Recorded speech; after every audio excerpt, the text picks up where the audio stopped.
नमस्कार, मी प्राध्यापक दत्तात्रय फतेकर, मराठी विभाग, गोसे महाविद्यालय खामगाव, रोल नंबर 5। आज आपल्या सूक्ष्म अध्यापनाचा विषय आहे भाषेची लक्षणे। मित्रांनो, भाषा हा महत्त्वाचा घटक आहे। ज्यावेळेस भाषा निर्माण झालेली नव्हती किंवा मानवाला भाषा अवगत नव्हती, त्यावेळेस मनुष्य हा भाषिक व्यवहार कसा करत होता। भाषिक व्यवहार हा वेगवेगळ्या माध्यमातून त्या वेळेस चालत होता।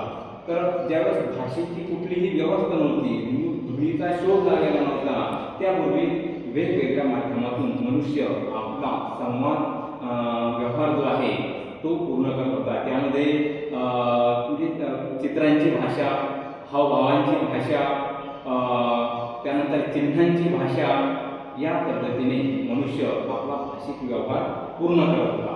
त्यामध्ये हावभावांची भाषा म्हणजे चेहऱ्यावरील हावभाव दाखवून तो आपल्या भावना इतरांना सांगत होता, किंवा हातवारे करून इतरांना बोलवण्यासाठी किंवा तिकडे जाण्यासाठी, दूर जाण्यासाठी अशा पद्धतीचे हावभाव करणे किंवा अशा पद्धतीचे हातवारे करून किंवा म्हणजे बोलवण्यासाठी अशा पद्धतीचे हातवारे करून तो आपल्या भावना व्यक्त करत होता आणि आपले संवाद अशा पद्धतीने तो पूर्ण करत होता।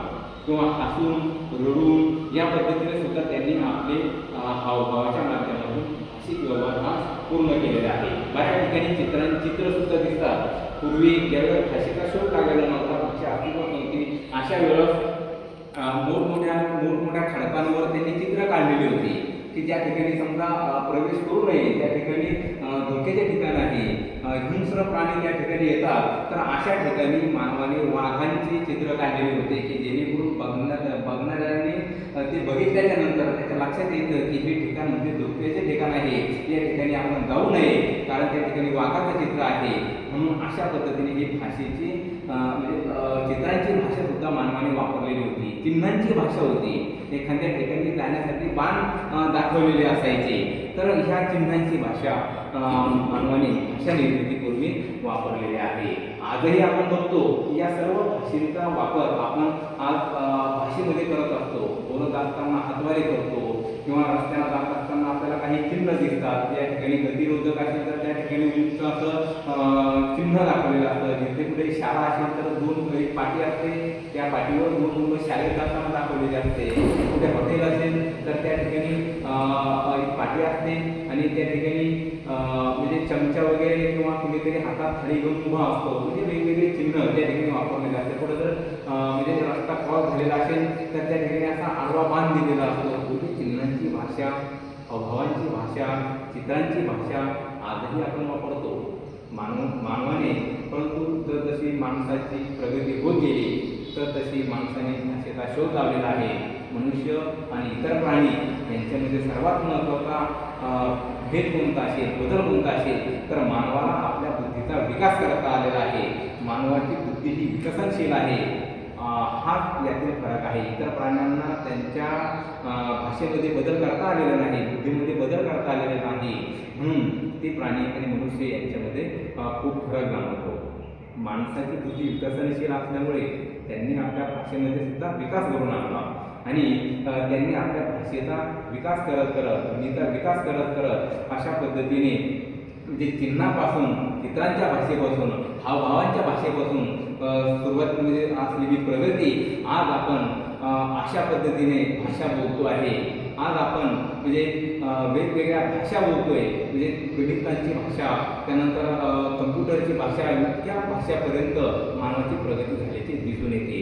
तर या सर्व भाषेच्या संदर्भात एक सामान्य लक्षण हे हॉकेट यांनी सांगितलेले आहे। त्यांनी आपल्या कोर्स इन मॉडर्न लिंग्विस्टिक या पुस्तकामध्ये भाषेची 7 लक्षणे सांगितलेली आहे, जी लक्षणे जगातील सर्व भाषांना सामान्यपणे लागू पडतात। तर ती लक्षणं आज आपण बघणार आहोत। तर बघूया भाषेची लक्षणे।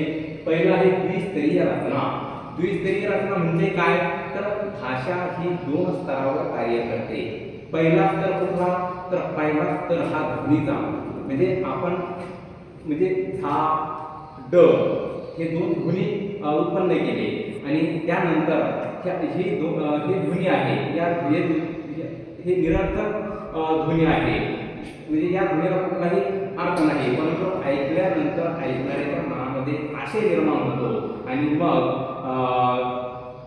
त्याला अर्थ स्पष्ट होतो, तर ती आहे ध्वनी. त्यानंतर उत्पादन क्षमता म्हणजे भाषेमध्ये नवीन निर्माण करण्याची क्षमता आहे, नवनवीन शब्द निर्माण करता येते, जसे की जवळपास, आजूबाजूला.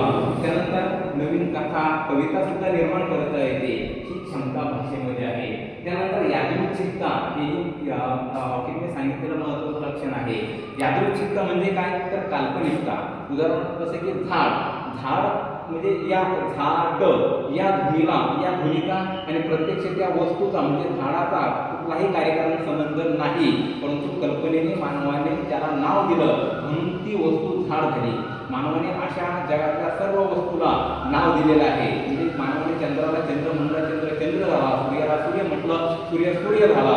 तर अशा पद्धतीने जगातल्या सर्व वस्तूला मानवाने कल्पनेने नाव दिले आणि म्हणून त्या वस्तूला ती नावाने आज आपण ओळखतो. तर याला हॉकिंग यादृच्छिकता म्हणतात. त्यानंतर आदला बदल, श्रोता आणि वक्ता यांच्यामध्ये आदला बदल होत असते. ऐकणारा ऐकतो, बोलणारा बोलतो, नंतर बोलणारा ऐकतो, बोलणारा ऐकतो. अशा पद्धतीने श्रोत्यांची आदला बदल होत राहते. त्यानंतर विशिष्टपणा, विद्यार्थ्याला शिक्षकांना सांगितले की वाचा, तर विद्यार्थी बोलतो आणि वाचायला लागतो. म्हणजे सांगितल्याच्या नंतर विशिष्ट पद्धतीने कृती या ठिकाणी भाषेतून घडत असते, त्याला विशिष्टपणा असं म्हटलं जातं.